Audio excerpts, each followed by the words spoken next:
Welcome to Daily Office Devotions, where every Monday through Friday we bring to our lives that day's scripture readings as given in the Book of Common Prayer.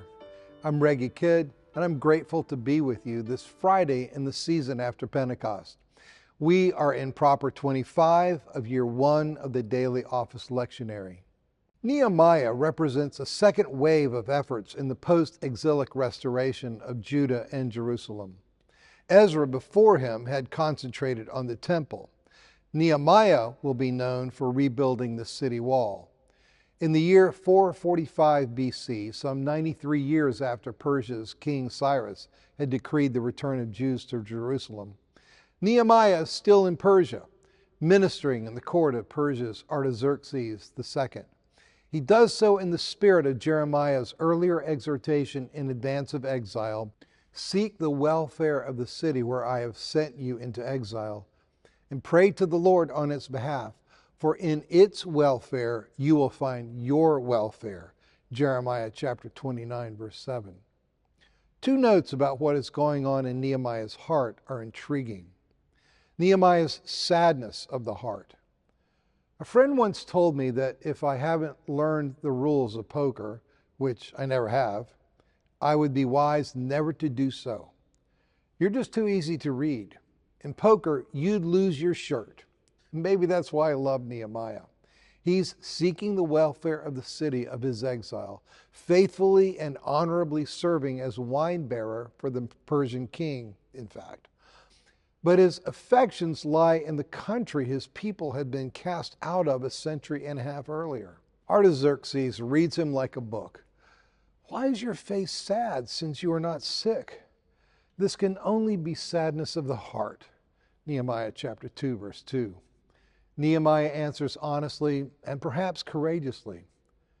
"Why should my face not be sad when the city, the place of my ancestors' graves, lies waste, and its gates have been destroyed by fire?" Nehemiah chapter 2, verse 3. The exchange leads to Artaxerxes sending Nehemiah to Jerusalem, not only with his blessing, but with his official endorsement and support for Nehemiah's efforts to seek the welfare of the people of Israel. Nehemiah chapter 2, verse 10. Here's the payoff for a dual commitment to love God and love neighbor. Nehemiah's heart had been shaped by affection for the Lord after the example of people like Daniel, who, we are told, prayed towards Jerusalem 3 times a day. Daniel chapter 6, verse 10. And Nehemiah's heart had been shaped by the fact that in obedience to the God of the whole earth, he had been seeking the welfare of the city of his exile, where God's providence had landed him.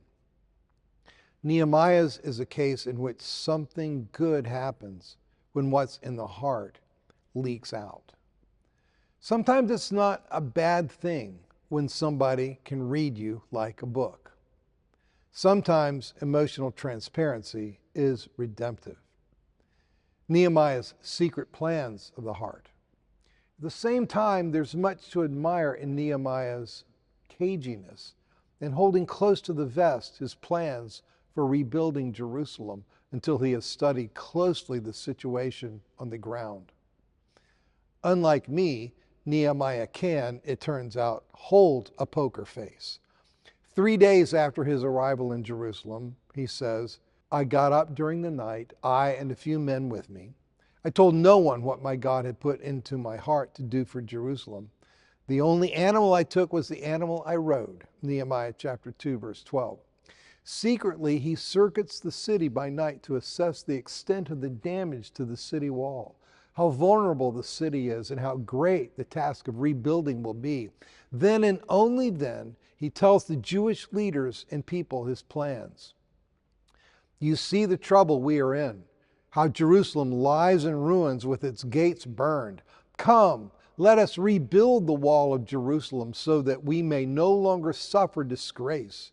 I told them that the hand of my God had been gracious upon me, and also the words that the king had spoken to me." Then they said, "Let us start building." So they committed themselves to the common good. Nehemiah chapter 2, verses 17 through 18. It's as though Nehemiah had heard ahead of time Jesus' exhortation to count your resources before you commit yourself to battle.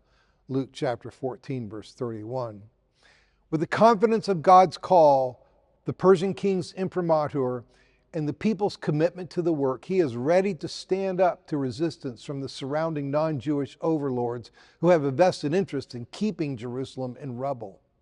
To them, he is now ready to assert, the God of heaven is the one who will give us success, and we, his servants, are going to start building. But you have no share or claim or historic right in Jerusalem. Nehemiah chapter 2, verse 19. May God grant us hearts like Nehemiah's, at once pliable and sagacious. Be blessed this day.